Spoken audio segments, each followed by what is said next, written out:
Welcome back to the Spoonie and Caregiver Live podcast with me, your host, Jordan Banderas. And before we get started, don't forget to subscribe so you don't miss any episodes of your favorite podcast. And let's go ahead and get into today's episode. Now, today's episode is going to be a good one. I've been working on this for a while because people keep asking me questions. And one of the questions that people have asked me is, how is it that my relationship with my wife is so strong? So I gave it some thought, and I realized that many of us don't know about the book or the theory called the five love languages. And I'm not going to lie, I didn't know either until I read the book. It's excellent, by the way, and I highly recommend it. And for me to recommend a book is pretty hard because I don't like to read actually, but I'm actually getting back into reading now that I understand English a little bit better. So this book I totally recommend it for you. And I have talked about the love languages on the podcast about a year ago, but the other day I spoke with a friend and he asked me why knowing your love language is vital for a relationship to thrive. This question made me think a lot at first because I didn't understand why it was necessary until I actually read the book, which like I say it's a very good book. Which I have to admit actually that my wife nagged me to read this book for almost 3 years. I didn't want to read it because I was too stubborn. I was like, I know how to love. I don't know why.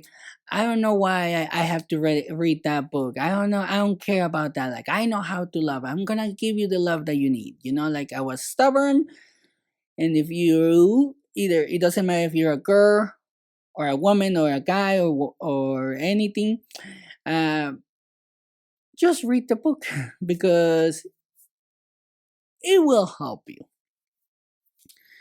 Because, like I said, she nagged me. And I am glad, to be honest, that I did read the book because it helped strengthen my bond with my wife, which is something very important for me in this situation, for so my relationship could survive everything that we have gone through. And it also let me know what she needed and let me know what I needed as far as my love tank being, or I mean, as long as my love tank feeling its fullest. So the answer that I gave my friend is that we need to know what our love language is or love languages are, since you can have more than one. Because if we don't know how we want to be loved, then we won't ever find the kind of love that will fulfill us and make us feel full of love. Nobody wants an empty gas tank, just like nobody needs an empty love tank, right? And when our love tanks run on empty, we go with the flow of the relationship. Like the kind of things that happen in a relationship when you're just like, I'm just staying with this person because it made me feel this way, but I don't like this about him or her, or we have so many problems, but I'm just gonna stay with this person because of one simple thing. And that's gonna make us think that we are receiving, or I mean, that what we are receiving is love when it might not be the kind of love we need. That's pretty much what I'm trying to say. My friend didn't know about the love languages, so I had to explain to him what the five languages are, like acts of service, receiving gifts, physical touch, words of affirmation, and quality time. So here is what each one likes and dislikes. I just want to share this with you guys. Because if you or your partner likes acts of service, if that's the love language that you or your partner like to receive, what you should try is showing rather than telling, following through with what you say you will do, assisting with stressful or time consuming tasks, looking for small ways to help them.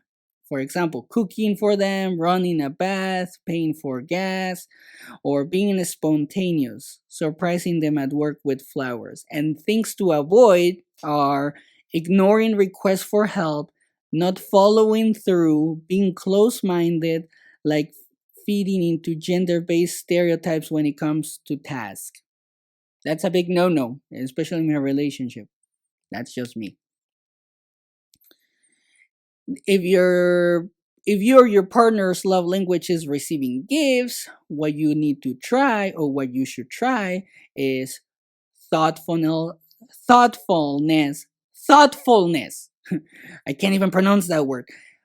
Thoughtfulness in gift giving, souvenirs when you travel without them, gifts that symbolize moments, experiences, or feelings, small reminders or tokens when they don't feel their best, being intentional on holidays, especially their birthday, and things to avoid are forgetting special occasions. We do that a lot, especially with guys for some reason. Materialism, gifts are not about the cost, it's about the feeling that comes from it or with it. Giving gifts without love or out of duty. So, if you feel like you have to give your partner a gift just because, and your partner likes to receive gifts, that's their love language, then just don't do it. If your partner or you like physical touch, if that's your love language, then what you should try is offering massages, initiating intimacy, making hugs a habit, non sexual touch that reminds them of your presence, putting your arm around them or embracing them. And things to avoid are long periods without intimacy, coldly giving affection. I used to do that. Waiting for your partner to express their desire for physical attention. Like I said, this has helped me so much. So, by reading some of these things, I'm like, gosh, I used to do some of those things. So, I was a bad lover, bad lover. And if you or your partner like words of affirmation, if that's your love language, things to try are leaving encouraging notes, creating a playlist of songs that reminds you of them, sharing sentiments for your partner's successes and struggles, complimenting them, words of appreciation, things to avoid, assuming that they know how loved they are. I used to do that. Assuming that they know you are proud of them. I used to do that. Emotionally harsh words. I used to do that. Not recognizing or appreciating their efforts. I used to do that. See, I was a bad lover until I read the book. And if your partner likes quality time, if that's your or his or her love language, one thing that you need to try is being mentally present when you are with them. Like put your phone down. This is something that I have tried putting my phone down and it has worked. I have talked about this. Making plans to explore new places. That's something that I'm trying. Uninterrupted time. Putting away your phone, like I mentioned. Creating small moments to connect. I'm doing that. Quality and deep conversations. Oh, we always do that. Things to avoid being distracted when you are with them. I used to do that. Viewing your partner as needy. No, I didn't do that. Complaining about time spent together. Nope, that's not me. Preparing for other engagements when you're together. I used to do that. All right. So those are the 5 love languages. This is why I recommend for you to read the book because you will learn more about this. And all of this, everything that I read right now, is the actual it's pretty much what it states on the actual book, and it's the research that was done by the author Gary Chapman, who is actually a marriage counselor. So he has the pedigree to write and talk about this. And one thing that I do want to say is that knowing your love language can help you with your relationship a lot, because like you just heard or saw, depending on how you're watching this. I wasn't a good lover. Like, I'm gonna be honest, like, I wasn't a good lover. Like, I did so many of the things to avoid that I was like, holy crap, I was bad. And it will help you with your relationship knowing all of this, because this is something that you might have to speak with your partner about. So you're gonna have to be open, and they're gonna have to listen to, which is important. Because I did this with my wife. I told her what my love languages are, since I have different ones, and I also learn about hers. I realized which ones are her languages, and I started to give her the kind of love that she needs, and vice versa. Because in a relationship, love is a two-way street. It's given, but it's also received. You know? So, and one of the things that I have seen by us doing that is that our relationship has flourished a lot. Like, we have gone to the worst times and good times, and we always stick together. That's because we know our love languages. Because when you feel love, it doesn't matter what the storm looks like. It could be an F5, or a hurricane the size of a category 5, and you're gonna stick together with your partner because you know that you're loved. You know. And when I say like the storm, I mean the storms in life, which always happens, especially with spoonies, And one of the things that is going to help you is that you're going to become stronger, since our love things are being filled with the kind of love we like to receive. That's another thing that I saw with my relationship. And now, giving your partner the kind of love they need is hard, because let's be honest. Let's be extremely honest, and you can answer this, or you can say this to yourself mentally, because we can be set in our ways, don't you think? And sometimes we think that we know how to love, like this is what happened to me, but that's based on our experiences, not on the experiences of our partner. So I struggle with this a lot, because it was out of my comfort zone. And it's gonna be probably out of your comfort zone too. You're gonna feel weird trying something new, especially like this, because if you're like me, hard headed, you're gonna be like, I know how to love, I don't need a book, I don't need a guide. But guess what? And this is something that I found the other day. Not because I was looking, I saw it on a podcast, or I listened to it on a podcast. There are love coaches that literally teach you this, how to love yourself, and how to love others, and how to love your partner. Which is not weird, because especially after what we have gone through the past year, I think we need that a lot. So, if you decide to read the book and try this with your partner, you might struggle too. And that's okay, because it's something new. But even though it may be hard, this is worth it, because it will help you create a connection you might be missing in your relationship.